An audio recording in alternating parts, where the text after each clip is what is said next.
You know what my first job was? No, what was it? I was a paperboy for the Washington Post in D.C. Guess I'm just so soft. All right, don't deliver the newspaper. In 7th grade in the cold. Although my dad actually let me take the car out as an underage driver. But we're not here to talk about the Washington Post, right? But we are going to talk about a newspaper company. Yeah, we're going to talk about the New York Times today.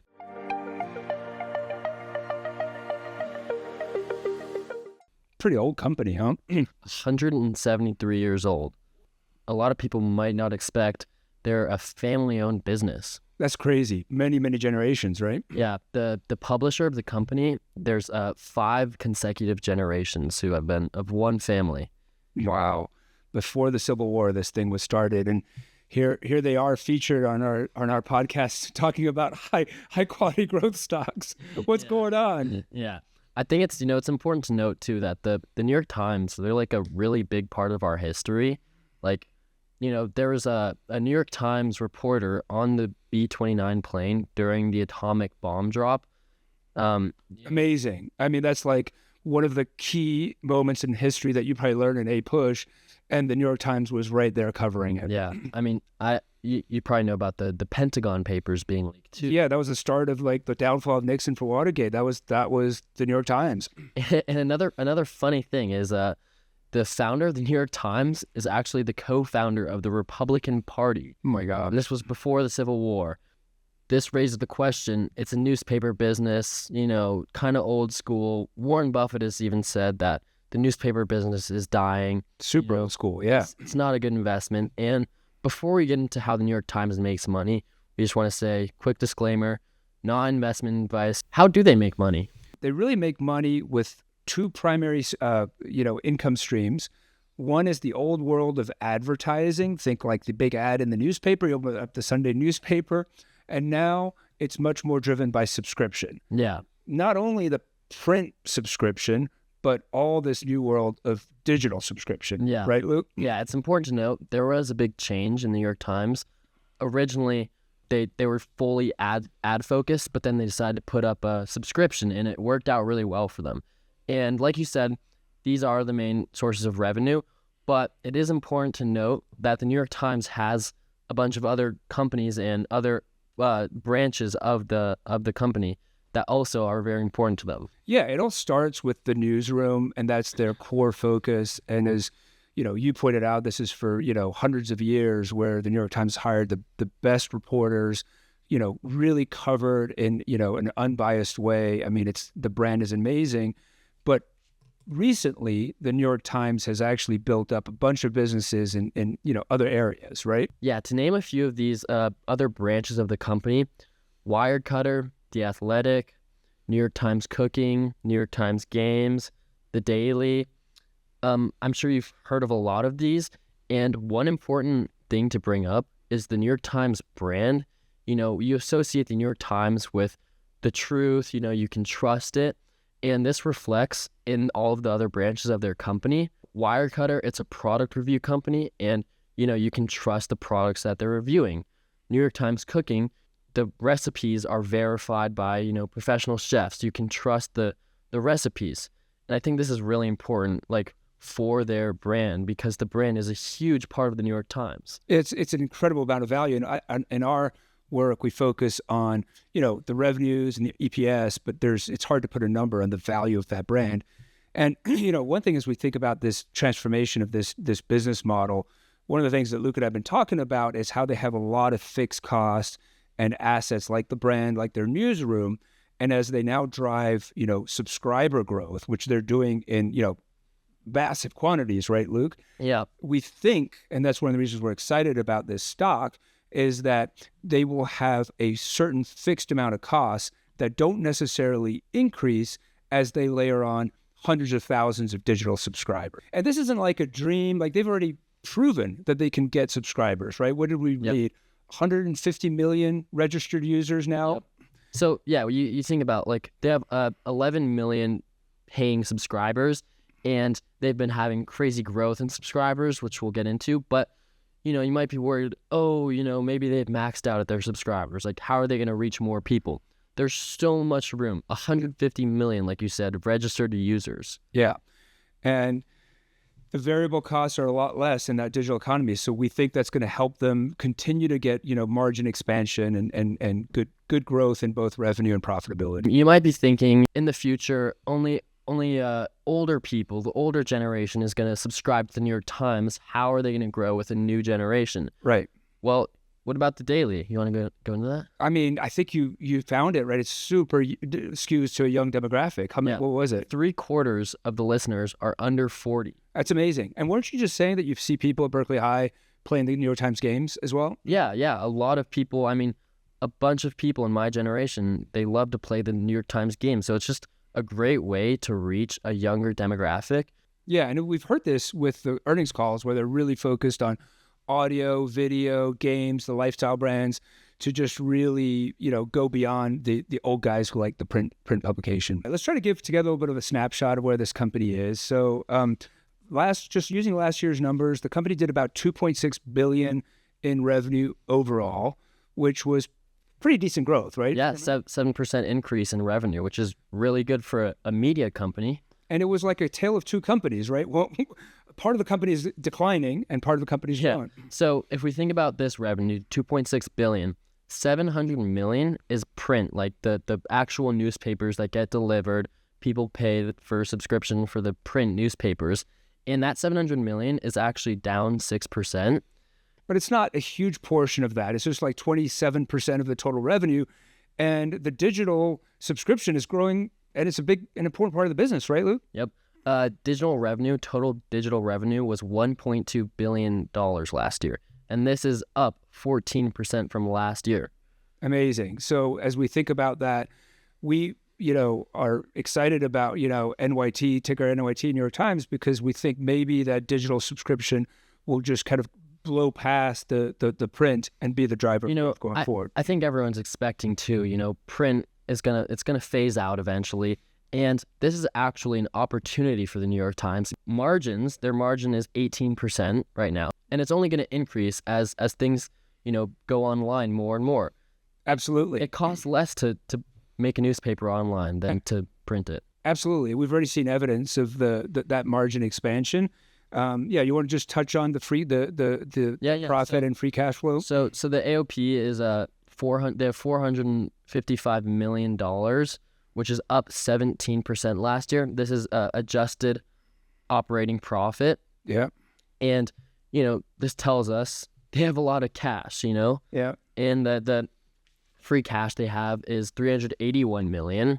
And again, they have a lot of cash. What are they doing with this cash? Actually, they're giving back to shareholders. So we saw that it just in the last year, they returned $165 million to shareholders, $85 million in share repurchases, and $83 million in dividends. Yeah, and I think it's just quick to go over. Yeah. Share buybacks, they're really good because if we think about the earnings per share, EPS, that's the total earnings divided by the outstanding shares. And so if the New York Times is buying back shares, they're effectively decreasing the amount of outstanding shares. And if you think about math, if you decrease the denominator and you keep the numerator the same, then the number goes up. So that's really good for us because the earnings per share is increasing. Yeah. Just to finish this financial picture, the market cap's about $8 billion. There's almost no debt, good, strong cash position. As we just explained, they can use that cash to return it to shareholders. And the PE is about 27 today. Oh, and there's there's a dividend, right? And the dividends. The dividend is 1.7% yield. Yeah.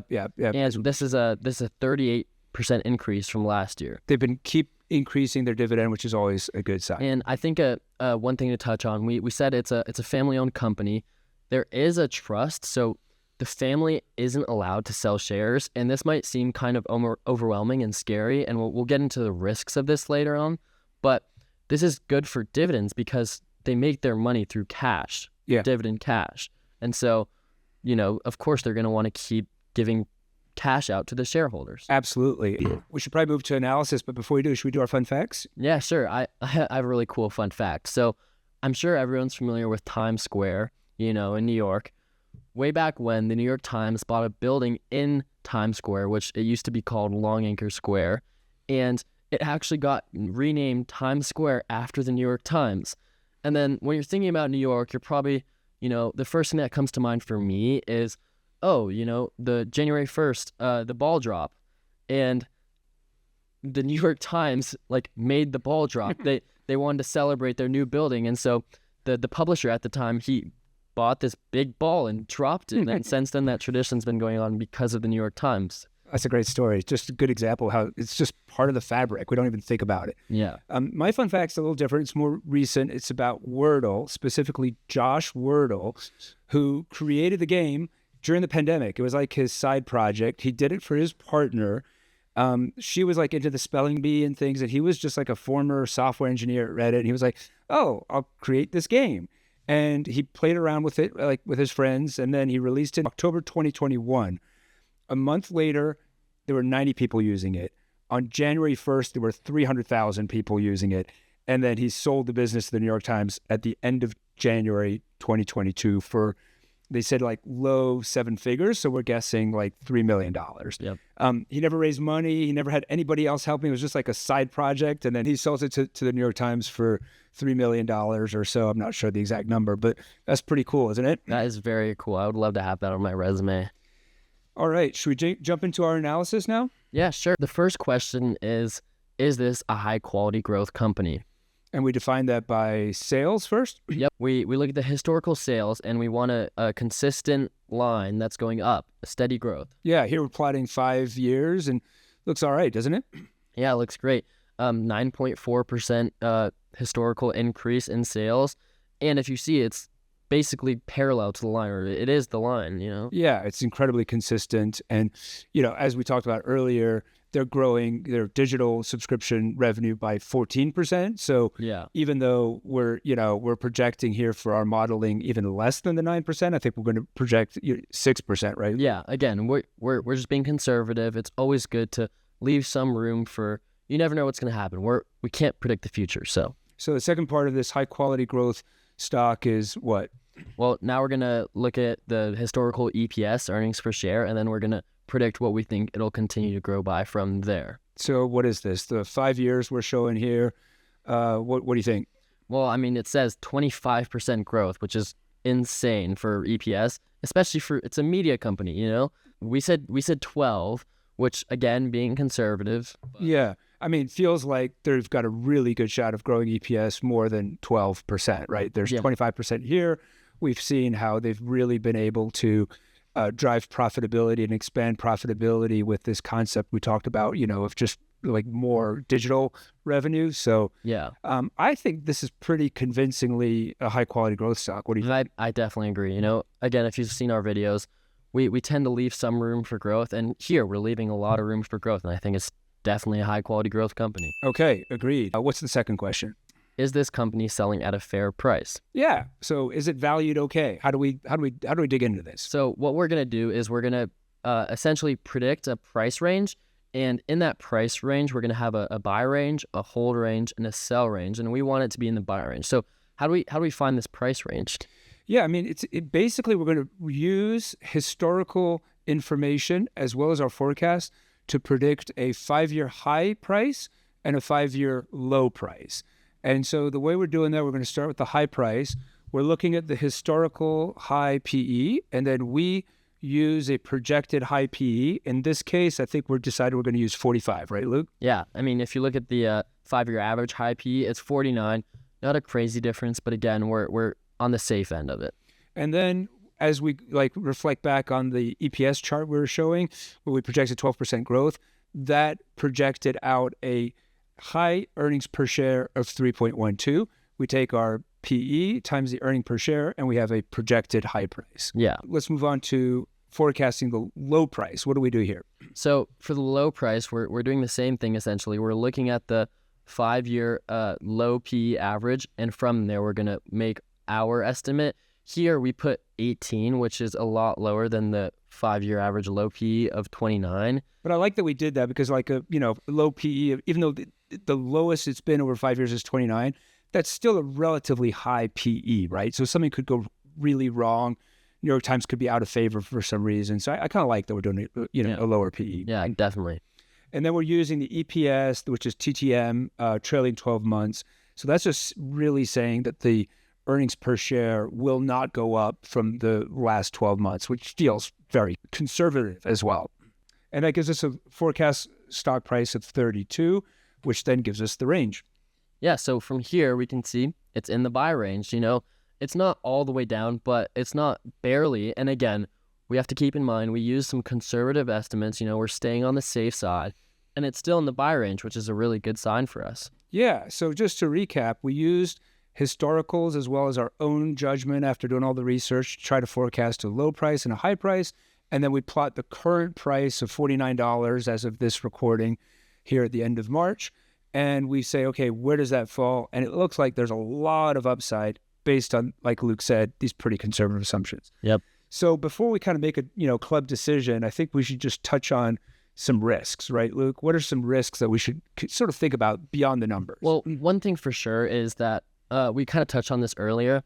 A lot of people say, only older generations read the New York Times. They only read the newspaper. I think it is a very valid risk. I think it is very true that an older demographic does read the New York Times, and this is going to change. Yeah, I mean, I think it's a real risk, but I think like we've talked about a lot, they've executed by making some interesting acquisitions. I would also just take a step back and say this risk could be like they're just an old school company. We read about like they had like a strike or some labor issues. Yeah. But so I think this is a risk. They, will they become the Blockbuster of newspapers and go out of business? But I think we've hopefully made a bit of a convincing case otherwise, right? I think it's open for debate. I mean, please let us know what you think about the demographics, because I think it's really interesting, because they're going to have to change and adapt, and they're going to have to appeal to a newer generation. So yeah, just let us know. Yeah. Second risk that we've talked about is this current political environment, right? Yeah. So originally the New York Times aimed to be, neutral, impartial, but I think it's good to acknowledge now that the New York Times is definitely swings to the left a little bit more. Well, I think, would Republican, Trump supporters buy subscriptions? Maybe not, right? I doubt it. Would advertisers, well, there are advertisers out there who might be reluctant to spend money? Maybe. I think that could work both ways too, right? Because I think there's a possibility that, lots of like news is good for the New York Times, right? There's plenty of stories to go around for the New York Times with Trump. And in a way, I think this might attract more readers, because a lot of the New York Times readers are, angry with the current state of like the president and stuff going on right now. And I think this like attracts more viewers for them. People are fired up. People want to get the latest and greatest news. And there's just a lot of news, tariffs, whatever it is, there's a lot going on. Yeah. We already talked about this, but it is a family owned and controlled business. Yeah. I mean, I think one problem that might come to mind is that they might make decisions that aren't, they don't have shareholders in interest. Yeah.